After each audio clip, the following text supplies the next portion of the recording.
Now, we all know that there's 6% of the Bitcoin supply left to mine over the next 115 years. But what billionaire Michael Saylor just said on the national news literally this morning, I think completely changes the game. And this warning will be heard by every single public corporation and nation state around the world. Let's listen to this little clip highlighting how the Bitcoin supply shock is accelerating.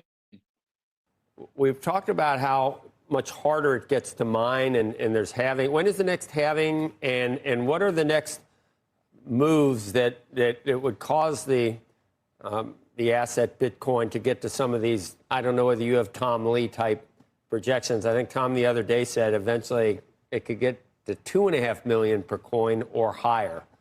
And again, don't forget, we did talk about Tom Lee's $3 million Bitcoin prediction on CNBC just last week because he referenced the supply shock. Again, are you guys noticing a trend?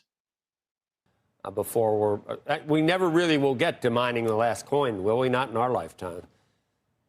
Not in our lifetime, but the last 6 months have been tremendous. All of the fundamental planets have aligned.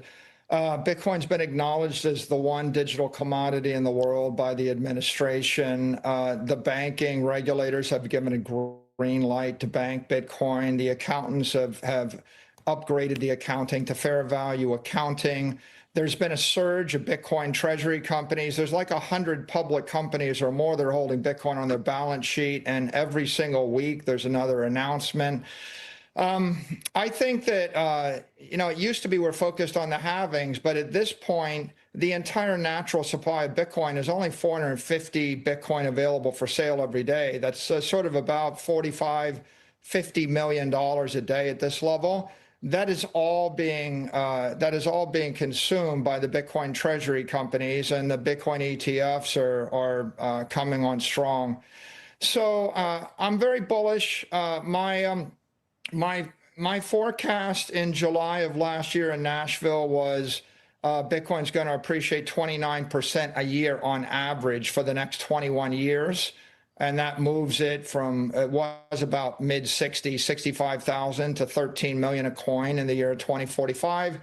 I'm getting more bullish on that forecast, but I'm certainly comfortable forecasting 30% a year ARR on average for the next 20 years. I think Bitcoin's up 57% a year for the past 4.5 years. Again, that's double the Mag 7. That's quadruple the S&P. That's 8 times real estate, and bonds are down 4%. So Bitcoin is smashing everything, Joe.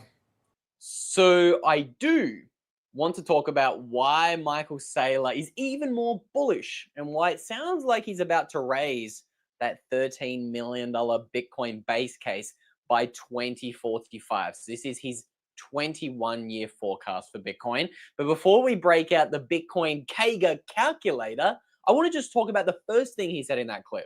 And this is the Bitcoin supply shock. So let's break down exactly what Michael was talking about. So he was saying there's about $15 to $30 million of Bitcoin mined every single day, 450 coins. And the Bitcoin treasury companies are literally buying all of the Bitcoin. This is why for the past 2.5 years, the chart I've got up on screen looks the way it does. It looks as if we are watching an exodus of Bitcoin stored on exchanges. And that is exactly what we are seeing. We can see when you zoom in just on the past 5 months, we can see 500,000 Bitcoin leave the exchanges in, let's be generous and conservative, the past 6 months. So again, let's round up. It looks as if around 100,000 Bitcoins being ripped off the exchanges nearly every month. And it is, guess where it's going? It's going into the coffers of Bitcoin treasury companies. This is exactly what Michael Saylor referenced in that clip that I think is not getting the attention it deserves from CNBC this morning.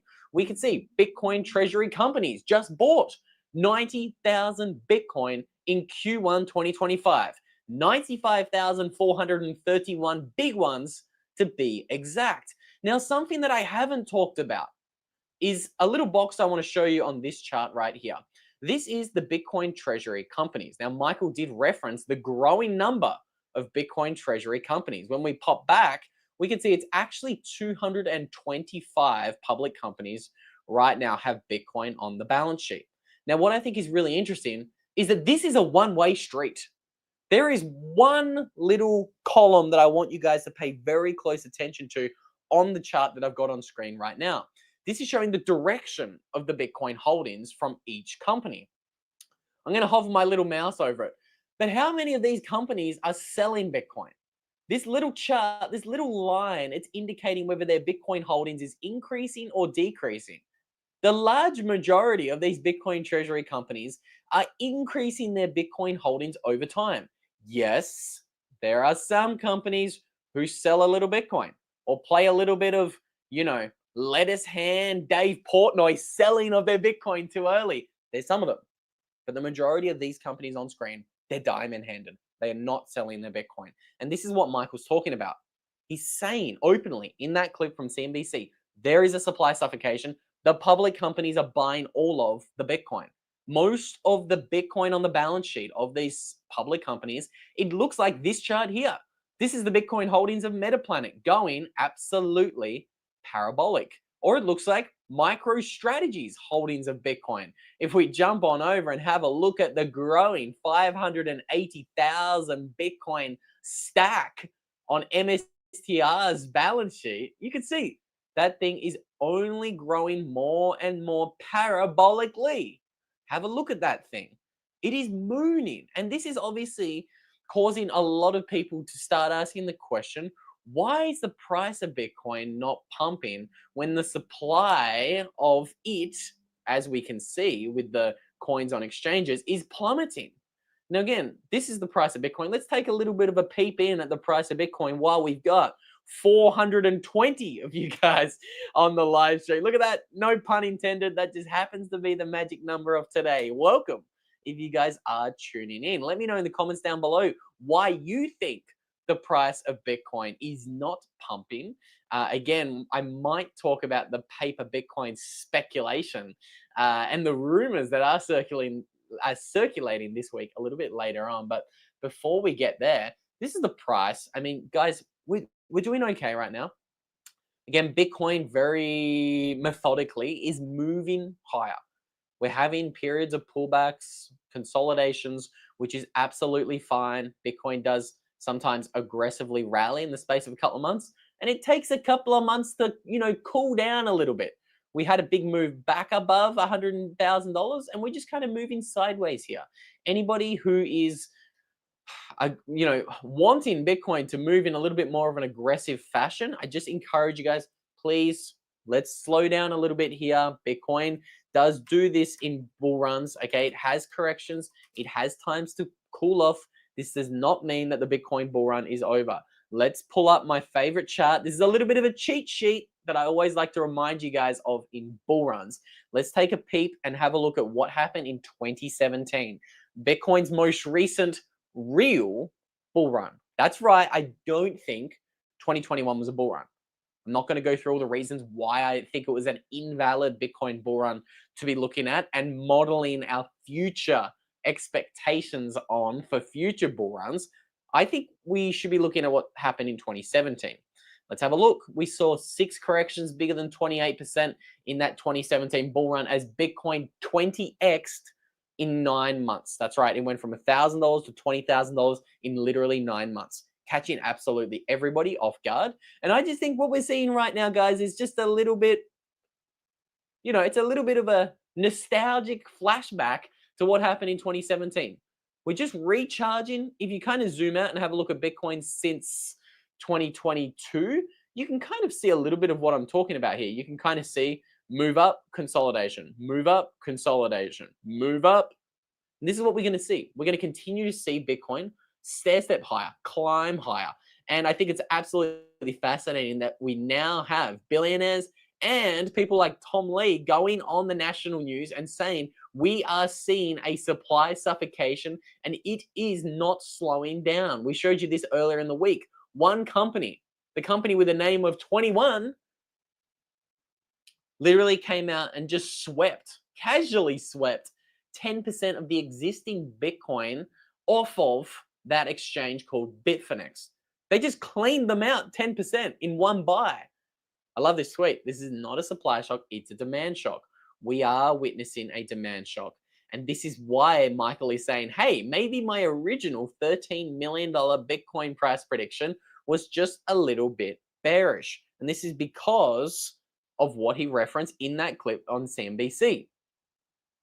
The demand from ETFs and public companies is insatiable. I've been ringing this alarm bell for 5 years in a row now, and I feel like I'm going crazy. But it looks as if other people are now starting to say, hang on a minute, when we consider the one-way highway that is the Bitcoin supply shock being eaten up by these public corporations, even Michael Saylor is getting more bullish. This is really interesting. Again, I'm not going to say, this is going to lead to $7 billion Bitcoin tomorrow. I might give you the reasoning for why we could see that one day. But what I am going to say is that if this trend continues, Bitcoin's going to be worth a lot more than $1 million, $5 million, or even $50 million a coin if this supply suffocation continues. And I'm going to break out the maths for why that is in just a moment. So again, last week I did a video and I said, look, if you just look at the new public companies looking to buy Bitcoin just this week, Logtech, they raised $1.5 billion, buying 15,000 coins. Venadi Coffee, this is a Spanish coffee chain. They're raising $1.1 billion to buy Bitcoin. That's scooping 11,000 coins off the exchange. And K-Wave Media, they just raised $500 million to, guess what? Take another 5,000 coins off of the exchanges. They were just 3 public companies this week that came out and just bought 31,000 coins, or 10 weeks of the Bitcoin supply. Again, what number did Michael Saylor say in that clip on CNBC? He openly said 450 Bitcoin are mined every day.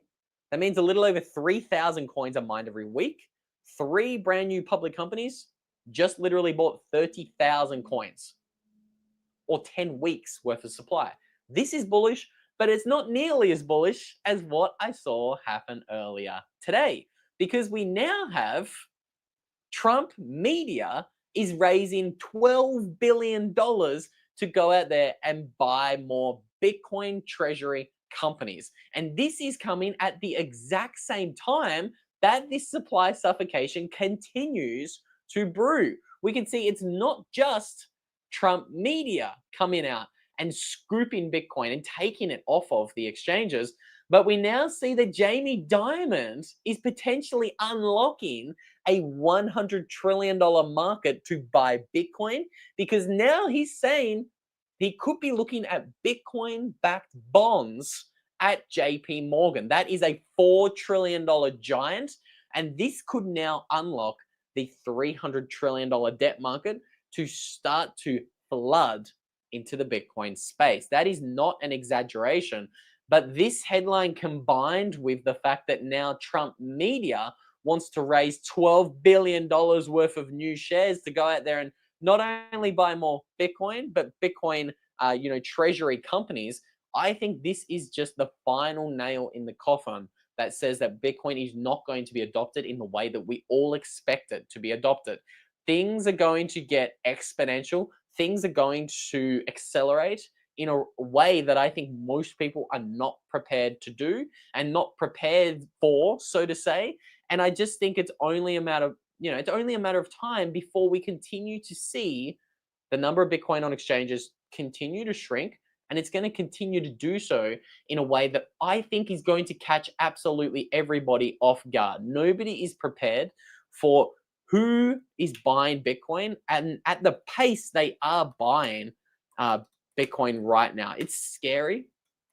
But let's break down this brand new news about Donald Trump. And again, it's interesting that this announcement is coming out at the same week that Donald Trump is kind of having probably the biggest and most publicized argument with Elon Musk. We've got the world's richest man and the world's most influential man, Donald Trump, literally arguing over the government deficit and money printing and how the situation is not salvageable.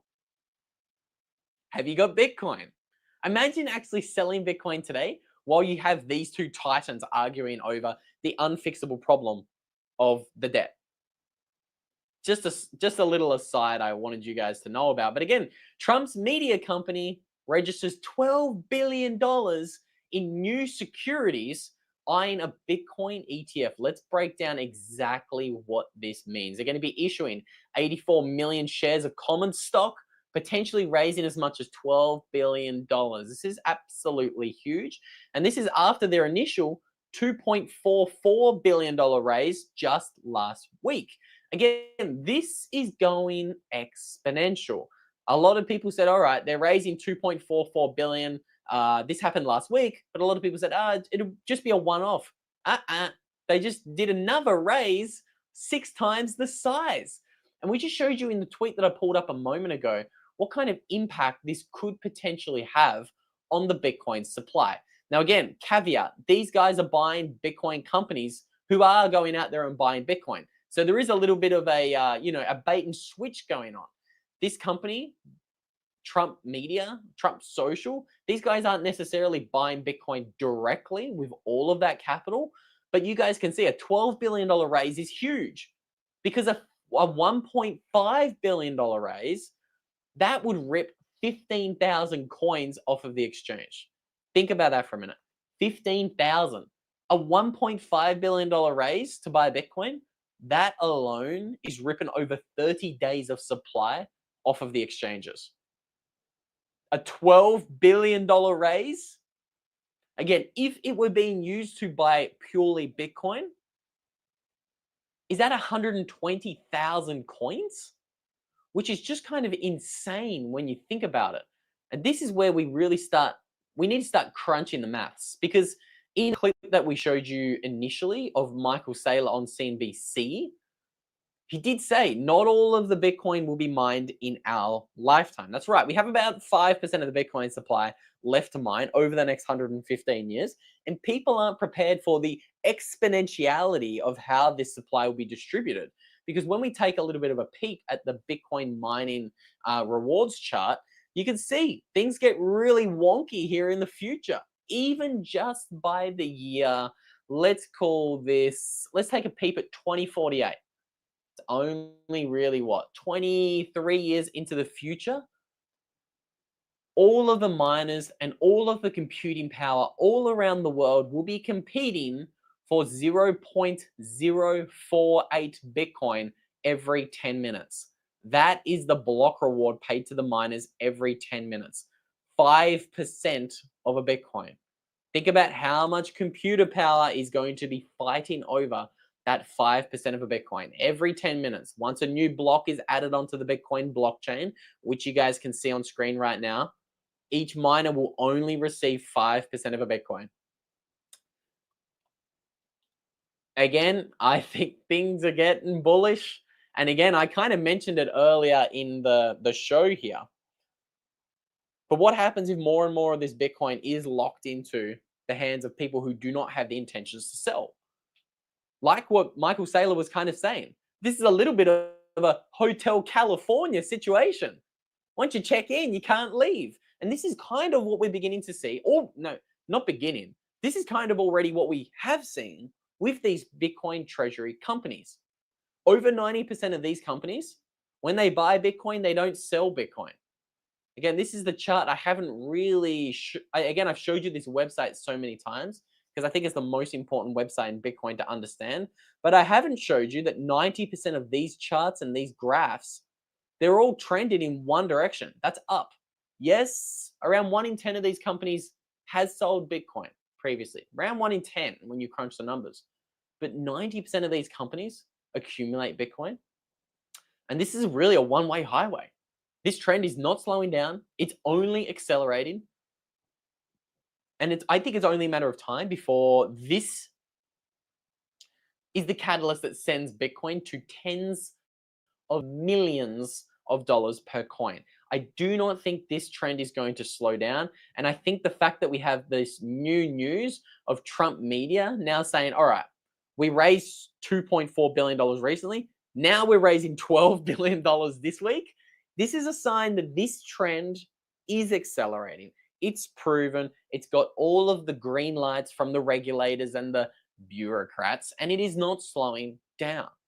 It is happening, and even Michael Saylor is now saying my original $13 million Bitcoin prediction is a little bit too bearish. Again, I do want to break out the Bitcoin Kager calculator, but before we do, if you want to prepare for a world with $13 million Bitcoin, I encourage you to just start thinking about that today. That world is probably going to arrive quicker than you could imagine. And just be prepared. Again, I think a lot of people are going to make some rash decisions when the price of Bitcoin rises. I think they're going to do some things that we do not advocate for here on the channel. Again, I am not a financial advisor, but me personally, I won't be ever selling some Bitcoin because I don't want to personally take a tax hit. Okay. Again, explore this situation based upon where you live and, what jurisdiction and rules you're living under. But I think borrowing against your Bitcoin is the best way to, spend some of your precious Bitcoin when the price of it goes up so aggressively. It's natural. People want to actually access some of that liquidity. Again, I've been looking for a solution for you guys to use for a long time now. You saw in 2022, BlockFi, Celsius, FTX, all these companies that offered you the option to spend and unlock some of your liquidity, they all went bankrupt because they were rehypothecating your Bitcoin. I've always said on this channel from day one, if you don't know where the yield is coming from, you are the yield. And I would not engage in that practice. But this is why I've recently partnered up with a company who I actually trust and is fully backed. And that is FIREFISH. Okay. FIREFISH is a peer-to-peer lending company where you guys can unlock your liquidity and lend against your Bitcoin in the peer-to-peer market. Again, I've been looking for a solution for this for a long time, and there's not many lending companies that get the Bitcoin maximalist tick of approval. But if you do want to learn more about FIREFISH, their co-founder, Igor, was recently on the Stefan Levera podcast, probably one of the best hardcore Bitcoin maximalists from the technical space. And they kind of walked through all of the intricacies with FIREFISH. So I highly recommend you guys just learning more about it. Again, if you do want to go onto the platform and start unlocking the liquidity, either borrowing or even lending your Bitcoin out on FIREFISH, you can use promo code Luke, and that will get you a 30% discount on all your fees for your first loan. So definitely check out FIREFISH if you are interested in unlocking the liquidity of your Bitcoin. Now, let's move on and let's take a little bit of a peep at the Bitcoin Kager calculator, because I do think this is interesting. Michael is now saying his bear case, his $13 million bear case, is now, guess what? Too bearish. He's now slowly starting to hint that he's going to get even more bullish. So what exactly does that mean? What does that mean for Bitcoin? Does that mean we're going to only go up and to the right forever? Well, I want to break down the different Kagers that Michael's talked about previously. So this is a little bit of an Excel spreadsheet. Again, you guys of the live stream, you get a little bit of a peek under the hood of what could be coming with future videos here on the channel, because this is proprietary. I haven't actually released the video that I've done looking at these Kagers, but we can see the bear case for Bitcoin, 22%. This is Michael's bear case. Bitcoin's Kager only needs to rise by 22% a year, and that gets us a $13 million a coin. The base case, we need a 29% Kager, and the bull case, 36% Kager. Michael is now saying, hey, look, this 22% Kager could be too bearish. It might just be too bearish. Don't you think that is interesting?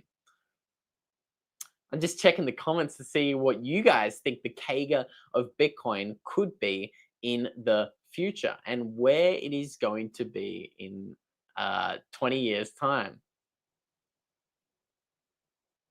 There's so many of you guys tuning in. Welcome to the 784 of you guys on this live stream between YouTube and Twitter. Again, if you are here, I'd encourage you guys to subscribe so you're notified for when my next big interview drops.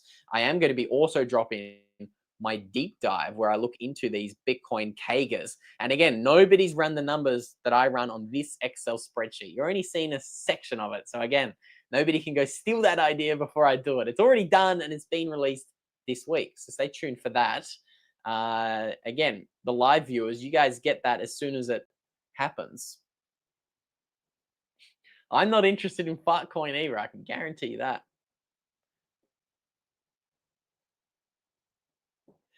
And you know what's actually funny? I wanted to run the Bitcoin Kager numbers with you guys, but I literally do have a massage that I'm 19 minutes late for. So I'm actually going to have to skedaddle and get out of here. And again, if you guys want a little bit of an insight into where these Bitcoin Kager numbers go, and if you want to actually think a little bit more about what happens in a world when there are no Bitcoin left on exchanges, I'm actually going to point you guys in the direction of 2 recent interviews that I just released on this channel. One of them was with British HODL and Peter Dunworth. Again, it was an absolute firecracker. This was the most bullish Bitcoin roundtable I've ever seen. I was just lucky enough to be a part of it. I'm going to put a link to that video somewhere around there, and that's going to pop up after the live stream is finished. And then I'm also going to put a link to my recent interview with Samson Mao. I'm going to put a link to that one somewhere around there. Well, I said, thank you so much for you guys tuning in. Just a quick update today. I'll see you all tomorrow.